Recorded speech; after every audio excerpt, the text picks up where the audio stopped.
Pouvez-vous nous présenter les trois présélectionnés pour les trois vaches présélectionnées pour Paris?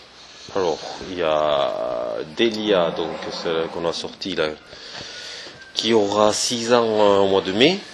Après, il y a Dalila, qui elle a eu 5 ans en septembre. Et il y a Electre, qui aura 5 ans fermé.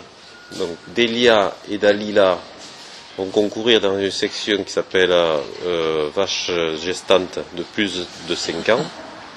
Et Electre va concourir dans une section de vaches gestantes de moins de 5 ans. Voilà. Est-ce que vous pouvez nous faire une présentation de votre exploitation? De l'exploitation? Ouais. Oh, ça va être vite vu. Il y a 72 hectares d'SAU, 50 hectares de prairies, 22 hectares de maïs conso. Ouais. Maintenant, là on fait tourner un peu les prairies avec du triticale. On fait entre 2 et 4 hectares de triticale par an sur les prairies, donc on est 146 hectares de prairies. Il y a un troupeau de 50 mères blondes, en totalité inscrits. Voilà, plus leur suite, c'est que fait 100 bêtes. Voilà. Sur le point qu'on fait de la génétique, qu'est-ce que ça veut dire pour votre élevage, le mot génétique? Génétique, c'est un bien grand mot, hein, c'est permettre de garder toujours de l'avance et d'être toujours à la pointe de l'amélioration de la race et de se rapprocher toujours de la perfection de l'animal, quoi. Voilà. Et c'est la génétique, vu tout le travail qu'il y a derrière de sélection, de testage, de testage et tout ça. Et ça permet aussi d'améliorer les carcasses, les conformations, la fertilité, l'allaitement et tout ça. Il n'y a pas que avoir une grosse vache, quoi. Il y a tous les critères économiques qui rentrent en compte, quoi. Voilà. Au niveau de la commercialisation de vos produits? Alors, on a une deuxième société qui est une boucherie, donc au village, où on écoule la totalité des vaches de réforme et 80% des mâles, donc qui partent en gros sous la mer, et ensuite le reste des mâles part soit à la station raciale, à Casteljaloux, soit est vendu directement à des éleveurs dans toute la France. Voilà. Et des veaux de Casteljaloux, vous en avez eu déjà au catalogue ou présents sur le catalogue? Oui, c'est arrivé qu'il y en ait qui soient achetés par Midatest. Il y en a eu un, c'était à l'époque mon père, ça, Lotier, qui est arrivé jusqu'à la qualification finale, quoi, à sortir sur le catalogue. Voilà. Après, au niveau. Mais Casteljaloux, c'est pas que pour Midatest. Hein. Non, oui. Les mâles rentrent en station, ils sont évalués pendant 6 mois à peu près, et en sortie ils sont vendus aux enchères. Ouais. Midatest est prioritaire pour les acheter pour le schéma collectif, mais après ils sont vendus aux enchères. Ouais. Et après, c'est souvent que vous en avez aux enchères vendus. Oh non, mais entre 2, 3 par an, des fois 4, ça dépend des années, quoi, comment ça tombe. Bon. Mais bon, jusqu'à maintenant, on n'a pas eu trop d'échecs. Hein. Et après, sur la ferme, vous vendez aussi des reproducteurs, des mâles ou mâles et génisses? Oui, des génisses très peu. On essaie de garder le maximum pour nous et après autrement les mâles. Ouais.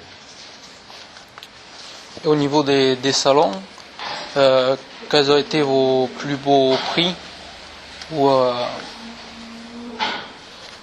Le plus beau prix? Le meilleur prix ou des meilleurs prix qui vous restent? Plus beau prix, déjà, moi j'ai un bon niveau, mais je suis pas non plus le caïd. Déjà, quand je fais un premier prix au concours national, je suis content. Déjà, ça m'arrive pas trop souvent. Dans les plus beaux, ça a été le prix de championnat jeune mâle adulte, pardon, à Pontivy en 2004 avec Richelieu. Et là, c'était un des plus beaux prix que j'ai eu. Enfin, pour moi, dans mon idéologie d'éleveur et de sélectionneur. Quoi. Après, il y a le côté Richelieu, donc lui, il a eu le côté médiatique de la télé qui a fait qu'il a été 2 années consécutives plus gros taureau du salon, toute race confondue. Et la deuxième année, il avait battu le record de poids de la race. Donc ça avait porté un élan médiatique énorme, donc ça fait partie des très bons souvenirs aussi, des grands moments. Hein. Voilà. Voilà, et après dans les prix, ouais, le record du monde de poids de carcasse en femelle aussi. Même si c'est un prix qui n'est pas forcément médiatisé, qui n'est pas vraiment officiel ou un truc comme ça, mais ça reste quand même une performance. Combien elle avait fait la vache? Elle avait fait 911,1 kg de carcasse. 1420 kg vivantes. Voilà. Sur votre exploitation, comment vous voyez l'avenir sur, Bien.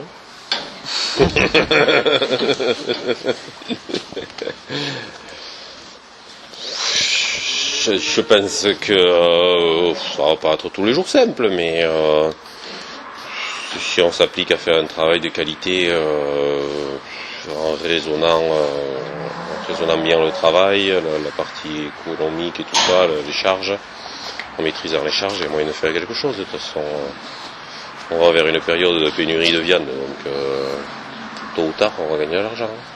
Ouais. Bientôt, les gens des villes vont arriver à genoux pour venir chercher la viande. C'est sûr. Voilà. Après, on n'a pas une exploitation qui peut s'agrandir à l'infini, même quasiment arriver à maturité, puisque de toute façon on est banlieue d'Ortor, de Dax et de Bayonne. Il commence à y avoir une grosse pression foncière pour l'immobilier. Il y a toute une zone qui sont les Barthes et qui est inondable, qui n'est pas constructible. Donc s'il y a possibilité d'agrandissement, c'est par défrichement de ces zones-là, sachant que ce sera jamais des terres à céréales. On pourra y faire un peu de maïs, mais voilà quoi. Mais je pense qu'il faut exploiter justement ce côté Barthes en prairie et essayer de valoriser pas une marque ou quelque chose comme ça derrière, quoi. Voilà. Mais c'est par du haut niveau qu'on s'en sortira. Pas par la quantité, parce qu'on n'a pas les moyens de la faire. D'accord.